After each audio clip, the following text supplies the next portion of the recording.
శ్రీ సాయి సచ్చరిత్ర 39వ అధ్యాయం. ఈ అధ్యాయంలో రెండు ముఖ్య విషయాలు ఉన్నాయి. భగవద్గీత శ్లోకమునకు బాబా ఇచ్చిన అర్థము, మహాసమాధి మందిర నిర్మాణము, షిరిడీ పవిత్ర క్షేత్రం, డాకామాయి మసీదు. బాబా అక్కడ నివసించి తన మహాసమాధిని కూడా అక్కడే పొందాడు. భక్తులు దూర దూర ప్రాంతాల నుండి బాబాను దర్శించడానికి వచ్చేవారు. బాబా మహిమను పాడటం, జపించడం, ధ్యానం చేయడం, గృహకార్యములు చేసేటప్పుడు ఆయన పేరు గానించడం వల్ల ప్రజలు ప్రశాంతిని అనుభవించేవారు. బాబా జీవనంలో ఆధ్యాత్మిక వాతావరణం షిరిడీలో వ్యాపించి ఉండేదని ఈ పారా చెబుతోంది. భగవద్గీత శ్లోకము నానా సాహెబు చాందోర్కర్ అనుభవం. కొందరు బాబాకు సంస్కృతం తెలియదని అనుకున్నారు.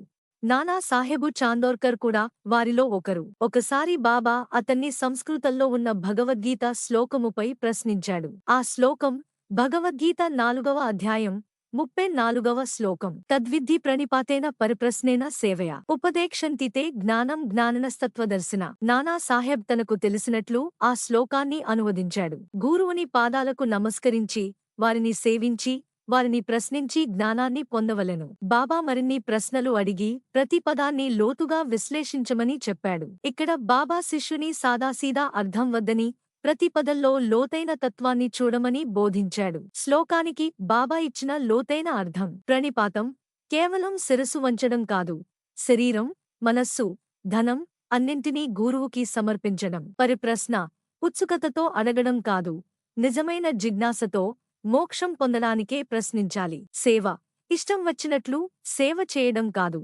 సేవ అనేది గురువును శ్రీహరుడిగా భావించి ఆయన కోసమే చేయడం. బాబా ఇక్కడ గురువుని శ్రద్ధగా, వినయంతో, నిజమైన కోరికతో అనుసరించడం ద్వారానే ఆధ్యాత్మిక జ్ఞానం లభిస్తుందని చెప్పారు. జ్ఞానం అజ్ఞాన నాశనం. బాబా చెప్పారు, జ్ఞానం అనేది కొత్తది నేర్చుకోవడం కాదు, అజ్ఞానాన్ని తొలగించడం. కొన్ని ఉదాహరణలు ఇచ్చారు. నిద్ర తొలగితే మెలకువ వస్తుంది, చీకటి తొలగితే వెలుగు తెలుస్తుంది, దుర్గుణాలు తొలగితే సద్గుణాలు వెలుగుతాయి. జ్ఞానం అనేది మనలోని అజ్ఞానాన్ని తొలగించి నిజమైన దైవస్వరూపాన్ని గ్రహించడం. శిష్యుడు గురువు సంబంధం. శిష్యుడు గురువుని సర్వేశ్వరుడిగానే భావించాలి.